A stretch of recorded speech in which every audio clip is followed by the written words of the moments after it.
মানুষের ভিতরে কি কি আছে? মানুষের ভিতরে আছে রাগ, মানুষের ভিতরে আছে শান্ত, মানুষের ভিতরে আছে ভালোবাসা, মানুষের ভিতরে আছে প্রেম, মানুষের ভিতরে আছে ভয়, মানুষের ভিতরে আছে ভীতি, মানুষের ভিতরে আছে লোভ, মানুষের ভিতরে আছে লালসা, মানুষের ভিতরে আছে হিংসা, মানুষের ভিতরে আছে পরনিন্দা, মানুষের ভিতরে আছে পরচর্চা। বিভিন্ন রকম মানুষ। और कोई परेशानी है जिस नौजवान को मारा या पकड़ा जा रहा है, बेहतर तरीका यह है कि उसको मदरसे में बंद कर दीजिए, उसके बाद जो रास्ता निकाला जाएगा। যে ছেলেটা পরেশানি আছে ওকে মাদ্রাসায় নিয়ে বন্ধ করে দাও, ওখানে যায় বসে সব হয়ে যাবে হাল মামলা। কিন্তু এরকম মারামারি কাটাকাটি ঠিক নয়, প্রোগ্রাম ভঙ্গ হয়ে গেল। যা হোক, লাইট বলা ধ্যান রাখেন, লাইট ডিস্টার্ব না করে। তো মানুষের ভিতরে আল্লাহ সফটওয়্যার দিয়েছেন, সফটওয়্যার। এবার আমি একটা কথা বলছি, আমি আপনাকে আমার মিশালটা মন দিয়ে শুনবেন, আমি এই লক্ষ্যটাকে নিয়ে বান করব। আমি আপনাকে ভাত দিলাম, একটা আপনার থালা চাই, থালাতে রাখবেন। মুড়ি দিলাম, থালাতে রাখবেন। তরকারি দিলাম, থালাতে রাখবেন। আমি যদি কোনো জিনিস আপনাকে দিই, তার জন্য একটা থালা, একটা পাত্র দরকার আছে। তো আল্লাহ আপনাকে আমাকে ঈমান দিবে, ঈমান ওটা রাখবেন কোথায়? ঈমানটা রাখবেন কোথায়? ঈমানটা রাখতে গেলে তার একটা থালা দরকার। সেই থালাটা টিনের থালা লয়, স্টিলের থালা লয়, কাগজের থালা লয়, কোনো থালা চলবে না, সোলের থার্মোকলের থালা চলবে না। ওই থালাটার নাম হলো ভয়। যার ভয় আছে তার ঈমান আছে, যার ভয় নাই তার ঈমান নাই। তার ঈমানটা রাখার জায়গা নাই, ওর ঈমানই নেই। কথা শেষ। যার ভয় আছে তার ঈমান আছে, যার ভয় নাই তার ঈমান নাই। কথা শেষ। আরেকবার বলছি, যার ভয় আছে তার ঈমান আছে, যার ভয় নাই তার ঈমান নেই। এবার আল্লাহ বলছেন, বিসমিল্লাহির রহমানির রহিম। আমার আয়াতটা আপনারা শুনবেন আর হাতের দিকে তাকাবেন। লাইসাল বিররা আন তুওয়াল্লু উজুহাকুম কিবালাল মাশরিকি ওয়াল মাগরিবি ওয়ালাকিন্নাল বিররা মান আমানা বিল্লাহি ওয়াল ইয়াউমিল আখিরি ওয়াল মালাইকাতি ওয়াল কিতাবি ওয়ান নাবিয়্যিন ওয়া আতাল মালা আলা হুব্বিহি যাবিল কুরবা ওয়াল ইয়াতামা ওয়াল মাসাকিনা ওয়া ইবনাস সাবিলি ওয়াসাইলিনা ওয়া ফির রিকাব ওয়া আকামাস সালাতা ওয়া আতাজ যাকাতা والموفون بعهدهم إذا عهدوا والصابرين في البأساء والضراء وحين البأس أولئك الذين صدقوا وأولئك هم المتقون।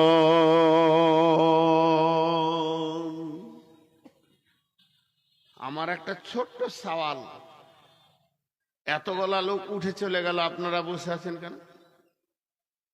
এই সওয়ালটার উত্তর দেন। এতগুলো লোক দৌড়লো, হুড্ডু মেরে দৌড়েছে, অনেক মেয়েও দৌড়েছে, আপনারা বসে কেন? বন্ধু আমার, আপনারা বসে আছেন একজনের প্রেমে, সেই জনটা হলো আল্লাহ রব্বুল আলামিন। তার আয়াত তেলাওয়াত শুনেছেন, তাফসীর শোনার জন্য বসে আছেন। আর বসে আছেন তার কারণ একমাত্র আল্লাহকে ভালোবাসে ওরাই, যারা আল্লাহকে বেশি ভয় করে। তাই আল্লাহ তাবারাক ওয়া তাআলা বলছেন, যালিকাল কিতাবু লা রাইবা ফীহি হুদাল লিল মুত্তাকিন। এই কিতাবটা কার কাজে লাগবে? এই কিতাবটা ওর কাজে লাগবে না, তার কাজে লাগবে না, সে কাজে লাগাবে না। কিতাব নিজেই বলছেন আমি কারো কাজে লাগবো না, আমি কাউকে হেদায়েত দেব না, আমার কাছ থেকে দাল্লিল মুত্তাকিন, যার দিলে আল্লাহর ভয় আছে সে কোরআন থেকে লাভ পাবে এবং হেদায়েতের রাস্তা খুঁজে পাবি। ভয় একটা এমন জিনিস, জি আপনারা কি বলেন? আমাদের বর্ধমানে ভাষায় বলি আখ, চাবালে রস বের হয় মিষ্টি, আপনারা কুসার বলেন মনে হয়। তো এই কুসার দাঁত নাই একটাও, ও লাভ করতে পারবে? একটা দাঁত নাই, ওকে কুসার দিলে লাভ করবে ও? আর যার দাঁত আছে ওকে কুসার দিবেন তো ওকে চাপ মেরে পিরে ওর রসকে বের করে ও খাবে। আল্লাহ বলতে চাইছেন এটার ভিতরে মধু আছে, এইটার ভিতরে মধু আছে, পৃথিবীর সেরা মধু। এর যে স্বাদ আছে পৃথিবীর কোনো মধুতে এত স্বাদ নাই। কিন্তু স্বাদ পাবে কে? মিষ্টিটা পাবে কে? যার দাঁত আছে। দাঁত বলতে যার দিলে আল্লাহর ভয় আছে। ভয়কে নিয়ে যদি কালাম পাককে তেলাওয়াত করে, আল্লাহ বলছেন সে হেদায়েতের দরজা পেয়ে যাবে, আস্তে আস্তে জান্নাতে পৌঁছে যাবে। হুদাল্লিল মুত্তাকিন। তাহলে ভয় রাখা দরকার, ভয় রাখা দরকার। ভয় যদি না থাকে তো হেদায়েত খুলবে না। হাজি ভয় থাকলে আর কি লাভ আছে? গাদা লাভ, ডবল জান্নাত। পৃথিবীর যতজন জান্নাতে যাবে, ধরেন ও যা ফেসিলিটি পাবে আল্লাহর ভয়ে যে দুনিয়া করেছে ও ডবল পাবে। একটা লোক মুমিন হয়ে জান্নাতে গেল, 72টা হুর পেল। আর একটা লোক আল্লাহর ভয়ে যদি জান্নাত যায় 144টা পাবে। 144 মানে সে হুর পাবে, কারণ সব জান্নাতের ফেসিলিটিটাকে ডবল দেয়া হবে। কে বলেছেন? কে বলেছেন? আল্লাহ বলেছেন। আল্লাহ বলেছেন বিসমিল্লাহির রহমানির রহিম, ওয়ালিমান খাফা মাকামা রাব্বিহি জান্নাতান ফাবিআইয়ি আলাই রাব্বিকুমা তুকাযযিবান। ভয়েই মলি তুই। একটা কথা আছে না বাংলাতে, যারা বলে ভয়েই মলি তুই। এখন আব্দুল করিম আমার ছোট ভাই, ওকে বলছি কিষানগঞ্জা, না দাদা ভয় লাগছে। তো এই ঠাকুরগঞ্জা, মালটা তো আনতে হবে, মেহমান আসবে, ভয় লাগছে রাতে। তখন আমি রেগে বলছি ভয়েই মলি তুই, ভয়েই মলি। তো কিছু লোক আছে ভয় রাখতে রাখতে কবরে যায়। ওর ভয়টা কি? কোন একটা কাজ করতে যেছে, এটা আল্লাহ রেগে যাবে নাকি, করব কি করব না, এই ভয়, বাস আর কিছু নাই। যে কোনো কাজ করতে গেছে, না মনে এটা ঠিক হচ্ছে না, আল্লাহ রেগে যাবে, আল্লাহ রেগে যাবে, রসুল নারাজ হয়ে যাবে, এই ভয়ে সেই কাজটা করছে না। আল্লাহ খুশি হলে করবে, নাহলে করবে না। আল্লাহ তাবারাক ওয়া তাআলা আরো বলেন ইয়া আইয়ুহাল্লাযীনা আমানুত্তাকুল্লাহা ওয়া কুলু কাওলান শাদীদা। হে ইমানদারেরা, তোমরা আল্লাহকে ভয় করো, জবানকে কন্ট্রোল করো। যদি আল্লাহকে ভয় করে জবানকে কন্ট্রোল করো, ফাকাদ ফাযা ফাওজান আযীমা।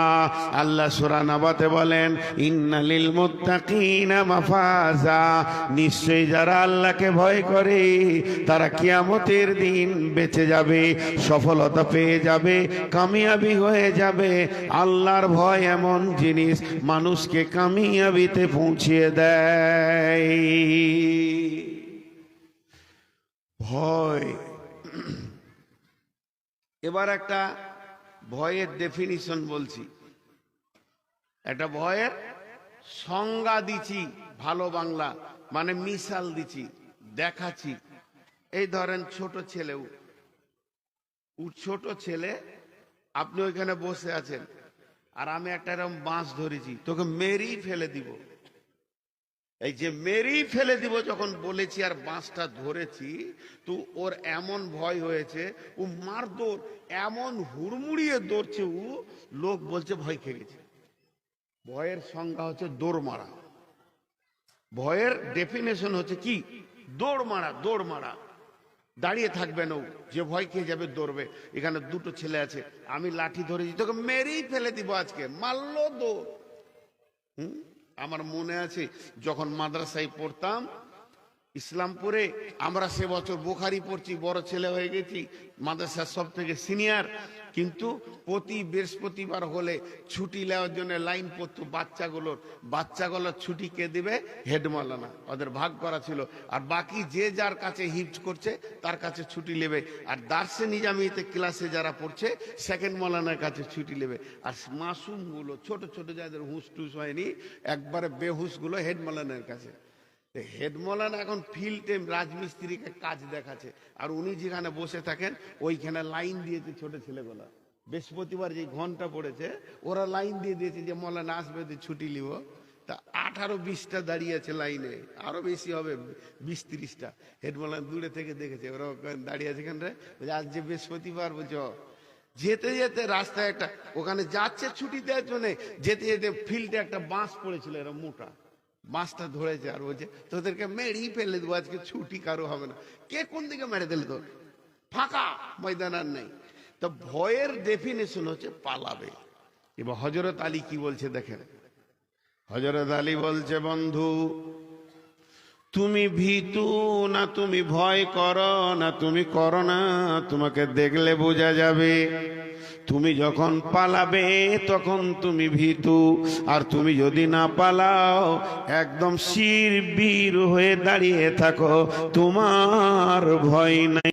তাহলে তিনি বলছেন, শুনে নাও, মক্কা থেকে যারা মদিনা এসেছে তারা হিজরত করেছে। এটা বড় হিজরত নয়, এটা ছোট হিজরত।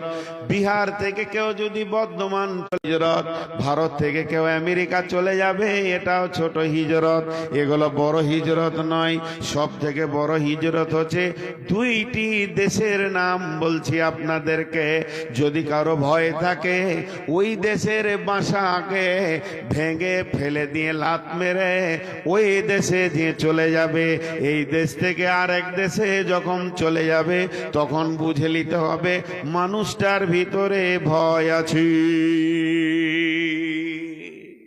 সেই দেশ দুটির নাম বলছি, এখন শুনেন, তারপর আমি মেন আয়াতে চলে যাব।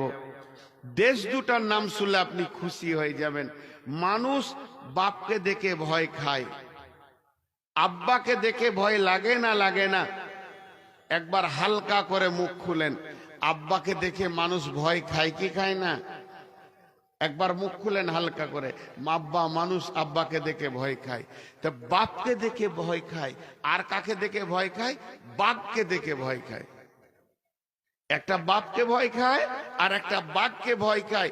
বাঘ আর বাপ এক, বাপ আর বাঘ এক। বাপ আলাদা, বাঘ আলাদা, কিন্তু ভয় দুজনাকে খায়। তাহলে বাঁচার রাস্তা দুই রকম, বাঁচার রাস্তা দুই রকম। একটা হলো বাপকে দেখে যখন ভয় লাগবে, আব্বাকে যদি ভয় লাগে, আপনি দৌড়ে পালায়েন না, বরং কাছে যান, আব্বা বলে গলাটা জড়িয়ে ধরেন, আব্বার দিল ঠান্ডা হয়ে যাবে। যদিও আব্বা কোনো কারণে রেগেছিল, আপনি একটা কাজ করেননি, আর আব্বা রাখবে না, বলবে বেটা জিলেবি নিবি, বল কি নিবি, তোকে জিলিপি দিব, মিষ্টি দিব, তুই বাদাম নিবি নাকি বল, আপনার জন্য মাল বরাদ্দ হয়ে যাবে, আব্বা খুশি হয়ে যাবি। আর যখন বাঘকে দেখে ভয় লাগবে, আপনি যদি শুনেন এখানে বাঘ আছে, ভুট্টার ভুঁয়ে বাঘ আছে, তখন করতে হবে কি, বাপের মতো বাঘের গলা জড়া ধরতে গেলে হবে না, ফেরে তোমার কলিজাটা খেয়ে নেবে। বাঘের কথা শুনলি তুমি দৌড় মারো, এমন দৌড় মারো যে জায়গাতে বাঘ নাই ওই জায়গায় তুমি পৌঁছে যাও, নিরাপত্তায় পৌঁছে যাও, তুমি বেঁচে যাবে। তাহলে বাপকে ভয় লাগলে গলা জড়িয়ে ধরো, আর বাঘকে ভয় লাগলে ওর কাছ থেকে দৌড়ে পালাও। আর একবার বলছি, বাপকে ভয় লাগলে গলা জড়িয়ে ধরো, তোমার রাগ বাপের মিটে যাবে, তোমাকে খাবার দেবে। আর বাঘকে ভয় লাগলে ময়দান ছেড়ে পালিয়ে যাও, উচিখানে আছে ওখান থেকে পালাও। তাহলে দুটা ভয়ের বাঁচার দুই রকম রাস্তা। এবার এই ভয়ের ব্যাপারে বলছে, আল্লাহকে যখন ভয় লাগবে গোলাম রে, তুমি দৌড়ে পালায়ও না, যেমন তুমি বাপের গলা জড়িয়ে ধরেছিলে ওই রকম তুমি মসজিদে উবুর হয়ে কাঁদতে শুরু করে দাও। তোমার উপরে আল্লাহ নারাজ আছে, মদ খেয়েছো, জুয়া খেলেছো, চুরি করেছো, জেনা করেছো, সুদ খেয়েছো, আল্লাহ মাফ করে দেবে। তোমার গুনাহ মাফ হয়ে আল্লাহ তোমাকে জান্নাতবাসী করবে, জান্নাতের দরজা খুলে দেবে। আর যখন ওই খবরদার, আল্লাহকে ভয় লাগলে মসজিদ ছেড়ে পালাস না, যত ডরতে রাহো, পুকারতে রাহো, ডরতে রাহো, ডাকতে রাহো, ডরতে রাহো, ডাকতে রাহো, যত আল্লাহকে ভয় লাগবে তত কাছে হয়ে যাও, তুমি জান্নাতি হয়ে যাবে। কিন্তু যখন জাহান্নামকে ভয় লাগবে তখন তুমি কাছে যেও না, বরং তুমি জাহান্নাম যে বাগানে আছে ভুট্টা ভুঁই, ওই ভুঁই থেকে দূরে নিরাপত্তা জায়গায় চলে যাও। তাহলে জাহান্নাম কোন জঙ্গলে আছে? কোন জঙ্গলে জাহান্নাম আছে আপনারা জানেন কি? ওই জঙ্গলটার নাম হলো গুনহা। গুনহার জঙ্গলে জাহান্নাম ঢুকে আছে। যখন তোমাকে জাহান্নামকে ভয় লাগবে, গুনহা ছেড়ে দিয়ে নেকির জগতে গিয়ে ঢুকে যাও। হযরত আলী বলছেন, সব থেকে বড় হিজরত কি? কোন লোক যদি তওবা করে গুনহার গ্রাম থেকে বের হয়ে নেকির গ্রামে গিয়ে বাড়ি বাসা বেঁধে নেয়, তো ওর মতো আর ভাগ্যবান কেউ নাই। অতএব যখন জাহান্নামকে ভয় লাগবে, তা ভুট্টা ভুঁয়ের কাছে যেও না, তুমি বাঘের মতো দূরে সরে চলে যাও। অতএব জাহান্নামকে যখন ভয় লাগবে, গুনহার মুখে লাত মেরে দাও, গুনহার জঙ্গলে তুমি থেকো না, ওই গ্রামে বাড়ি বিক্রি করে দাও। জুয়া, লুলু, তাস, দাবা, লুচ্চামি, লাফাঙ্গিরি, রান্ডি, বেশ্যাগিরি করা বাদ দিয়ে তওবা করে তুমি ঘর বাড়ি নিয়ে নেকির জগতে চলে যাও, নামাজ রোজায় ঢুকে যাও, তুমি জাহান্নাম থেকে বেঁচে যাবে। বাপ চেয়ারওয়ালারা পায়ে ধরছি, নাহলে আবার উঠবো, ওই পর্যন্ত চেয়ার চলে গেল। আমি সহ্য করতে পারছি না, না হয় হয় আমাকে তো আমরা ছেড়ে দেন, আর যা বিচার করবে করলেন। আমার বায়ানের মাথা কেটে ছেড়ে দিচ্ছে। আল্লাহ রস্তে পায়ে ধরছি, একবার নিচে বসেন যাদের অসুবিধা নেই, পায়ে ধরছি, আপনাদের পা গুলো ধরছি।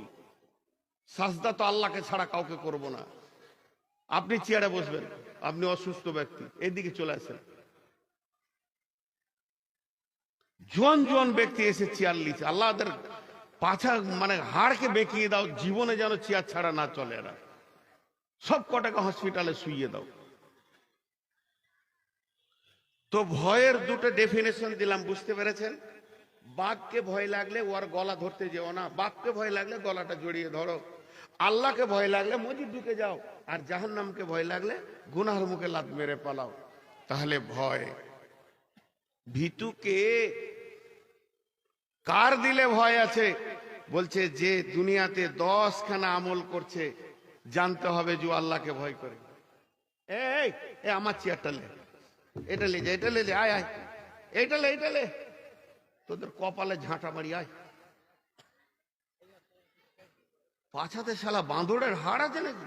আর চেয়ার কটাও পড়েছে না, কমিটিও তো সাংঘাতিক জবরদস্ত কমিটির পাল্লায় পড়েছে। চেয়ার কটা গুটিয়ে এদিকে করবে, তাও করছে না, আমাকেই যেতে হচ্ছে, আমাকেই যেতে হচ্ছে। বলবে কেন? না বলতে হবে না। এলান খুব চলছে এখানে যে আমার বিয়ে দুপায়ে আলতা, আর জলসা করা ছেড়ে দেন। আগামী থেকে একটা চেয়ার আসবে না। আসামে এই চেয়ারগুলো থাকে না, শুধু বক্তার থাকে, বাকি এগুলো সব নিচে বসে, সবাই নিচে বসে হিসাব নিকাশ করে, পাশের লোকও দেখতে পাই। আর যত পানি এনে আমাকে দিয়েছে, মানে আমি যেন নদী জলাশয়, এত পানি কিসের রে বাবা। এবার আমি আয়াতে যাচ্ছি।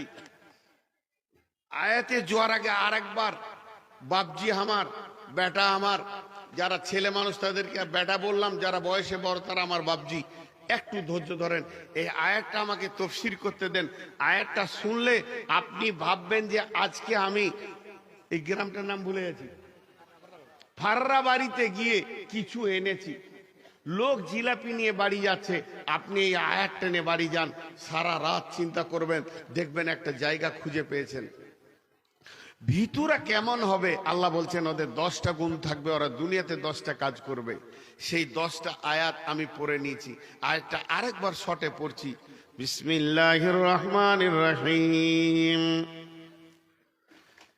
লাইসাল বিররা আন তুওয়াল্লু উজুহাকুম কিবালাল মাশরিকি ওয়াল মাগরিবি ولكن آمن بالله واليوم الآخر والملائكة والكتاب والنبيين وآتى المال على حبه ذوي القربى واليتامى والمساكين وابن السبيل والسائلين وفي الرقاب وأقام الصلاة وآتى الزكاة والموفون بعهدهم إذا عهدوا والصابرين في البأساء والضراء وحين البأس أولئك الذين صدقوا وأولئك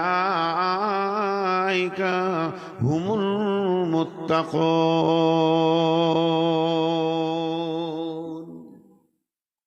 আয়াতে এবার নেমে গেলাম। কেউ উঠা বসা করবেন না। কোরআনের আয়াত দিলের কান দিয়ে শোনেন, খুব আজমতের সঙ্গে শোনেন।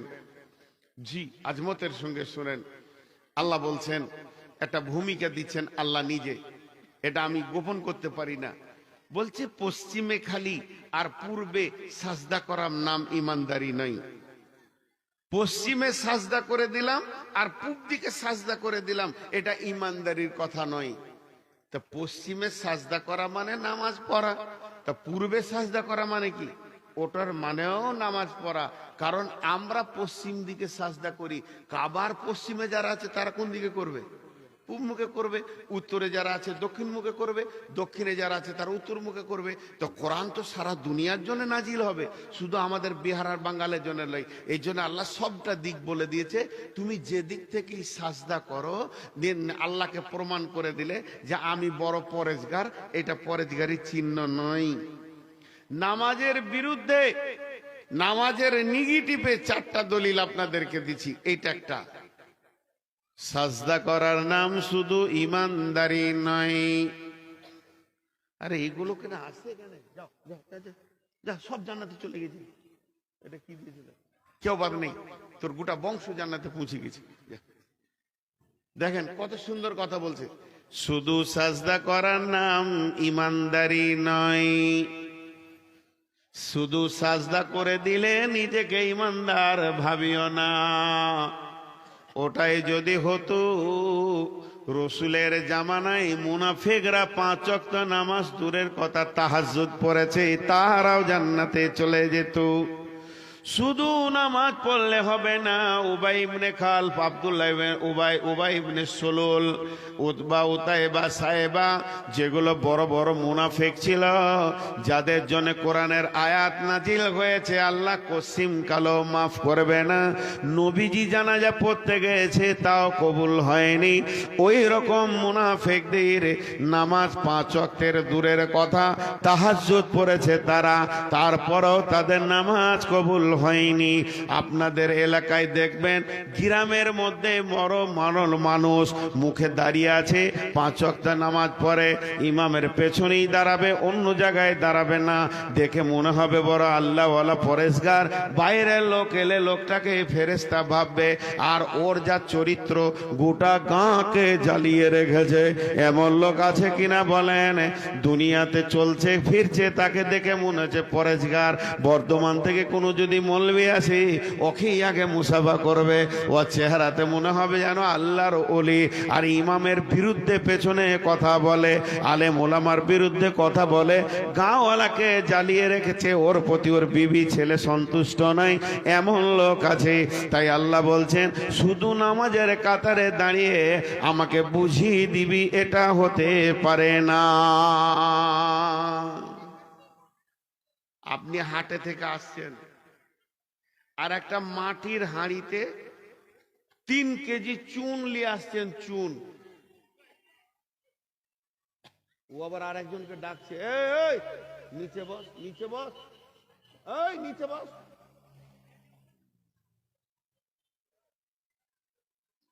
আমার চেয়ারটা দেবো, বসবি? আয়, কমিটিকে বলবি যে এই বক্তা আনিস না।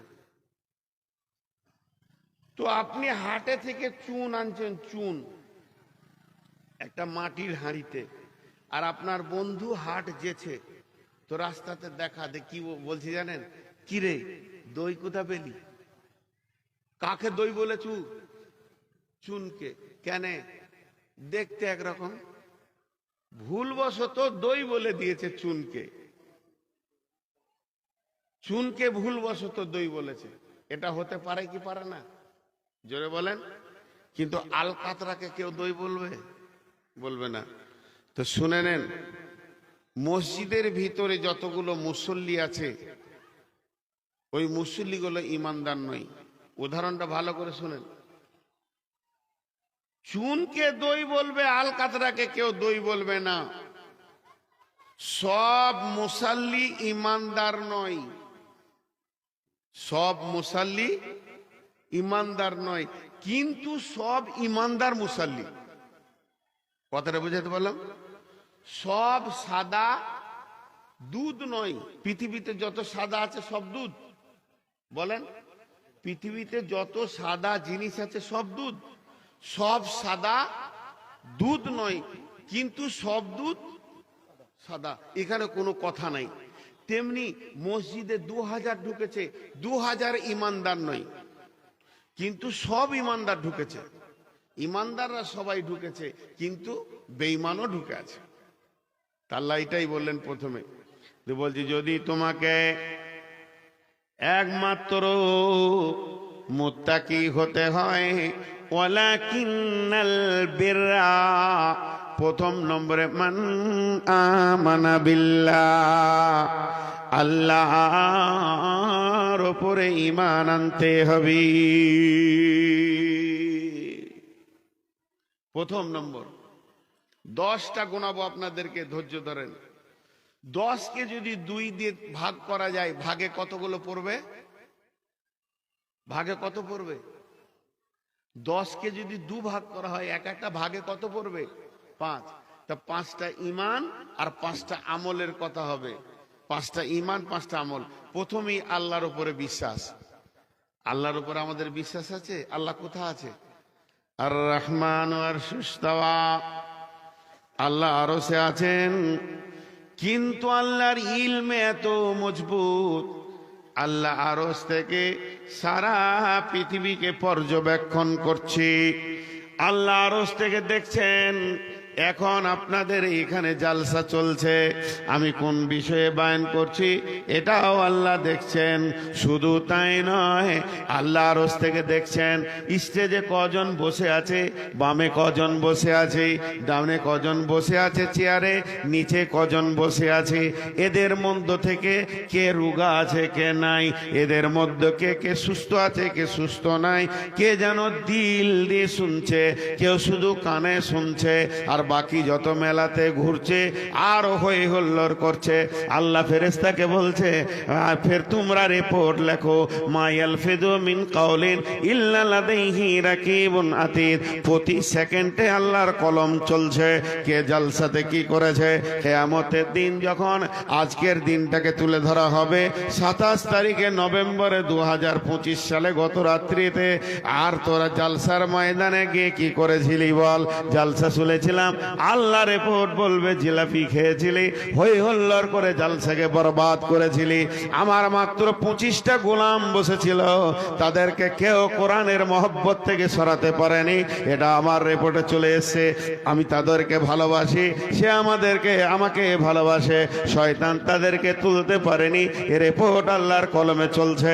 তা আল্লাহ তাবারক ওয়া তাআলা এমন একজন সারা বিশ্বকে এক নজরে দেখছেন কোথা কি চলছে। এই আল্লাহর উপরে দৃঢ় বিশ্বাস রাখতে হবে, আর ঈমানকে লিক করলে চলবে না। ঈমান কেমন টিউবের ভিতরে হাওয়া যেমন, ঈমান কেমন টিউবের ভিতরে হাওয়া যেমন।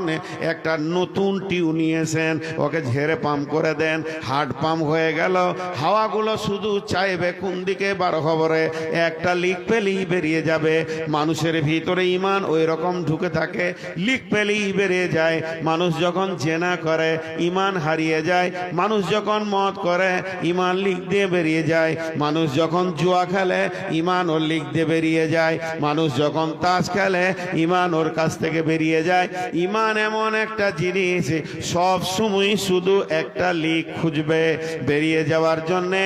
এর জন্য ঈমানকে মজবুত করে রাখতে হবে। মান আমানা বিল্লাহ।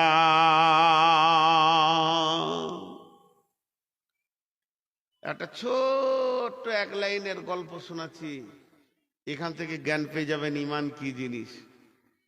এক মুরব্বী হাজী সাহেব মানুষ, আল্লাহওয়ালা মানুষ, 60-65 বয়স হয়ে গেছে। ওর ছেলে একটাই বেটা বিদেশে মেলায় টাকা সুন্দর করে একটা 3তলা বাড়ি বানাচ্ছে। রাজমিস্ত্রি বলেছে 10,000 চৌকাটা গলা লাগাও হাজী সাহেব, এবার ঘর মাঝামাঝি পলেস্তারা শুরু করব। তো কাঠ কোথা পাবে, মিলে খুঁজছে। এখন একজন বলছে কোথা কাঠ খুঁজবি, তোর বাড়ির গলিতে বড় নিম গাছটা কেটে দে, এই গাছটা কাটলে তোর ঘরে যা চৌকাটার কাঠ আর লাগবে না। তাই হবে। সকালবেলা একটা কুড়ুল নিয়ে, এটা গল্প শোনাচ্ছি, বলবেন না যে বুখারিতে ছিল, মাঝে মাঝে আমি বলে দিচ্ছি। কুড়ুল নিয়ে হাজী সাহেব যে প্রথমে একটা কোপ মেরেছে, হাজী সাহেব যখনই কোপ মেরেছে একটা সাদা পোষা গলা জিন গাছ থেকে নেমে এলো।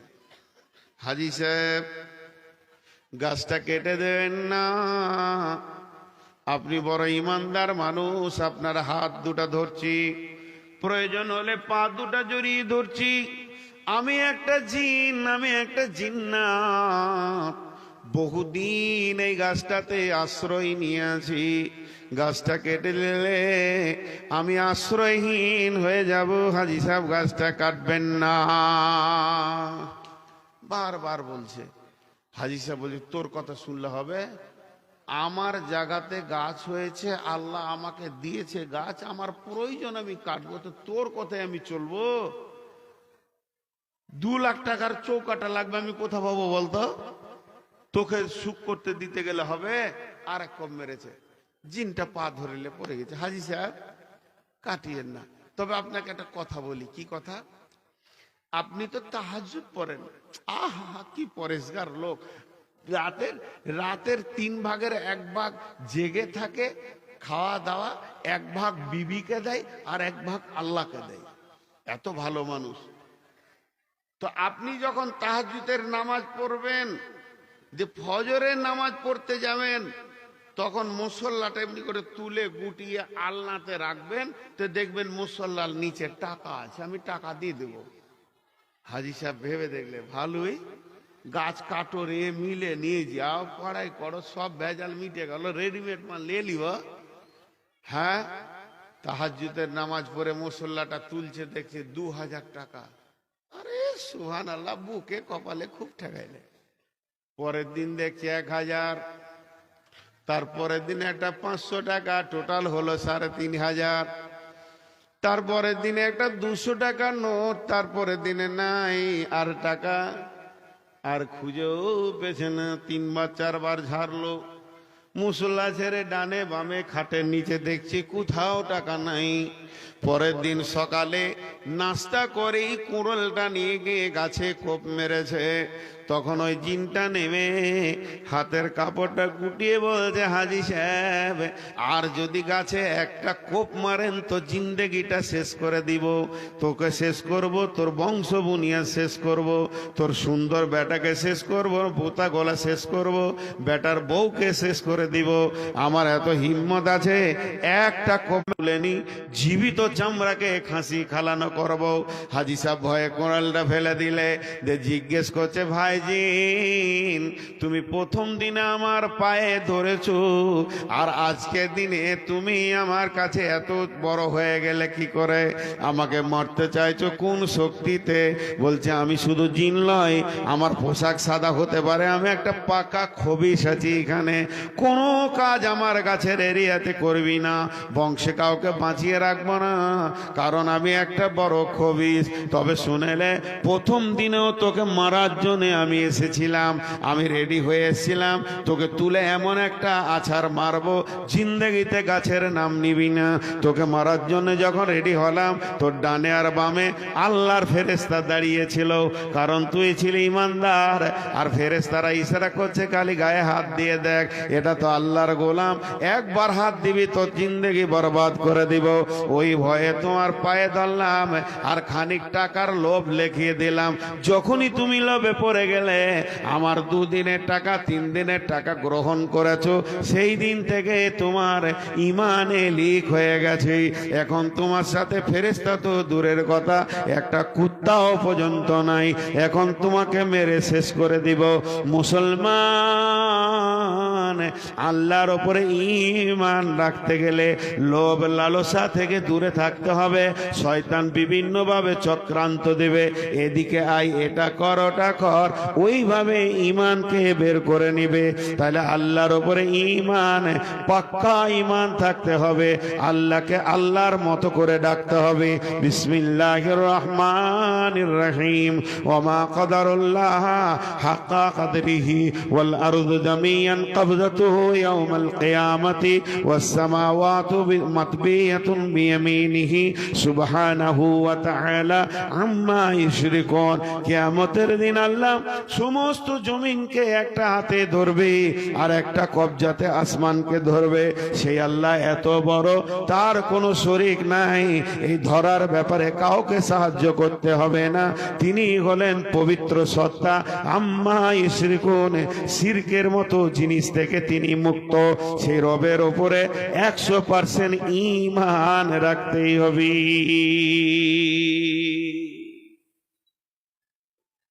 আমরা আল্লাহকে ডাকি জি। এখন আমি বলবো আপনারা ঘর যান, জালসা শুনতে হয় না, ওইদিকে হইচই হচ্ছে, চলে যান, আপনারা যেতে পারবেন না। কেন? আপনারা বাঁধা পড়ে গেছেন, আল্লাহর কোরআনের মহব্বতে বাঁধা পড়েছেন। যে কটি লোক আছেন, শেষ না হওয়া পর্যন্ত উঠতে পারবেন না। কি সুন্দর আল্লাহর কোরআনের মধুর বাণী, আমার উপরে ঈমান রাখ। একটা উদাহরণ দিবা আবার, যে তারপরে 2 নম্বরটাই যাব। শুধু আল্লাহ নিয়ে যদি বলতে শুরু করি, শুধু আল্লাহ নিয়ে, শুধু আল্লাহ নিয়ে, ফজরের নামাজ হয়ে যাবে, শেষ হবে না। এরকম একটা দিন যাবে, মাস যাবে, সপ্তাহ যাবে, আল্লাহর ব্যাপারে বলে শেষ করা যাবে না। আল্লাহ এমন একজন, কিন্তু আল্লাহকে আমরা আপন করতে পারিনি। খালি এই উদাহরণটা শুনলে বুঝে নেবেন।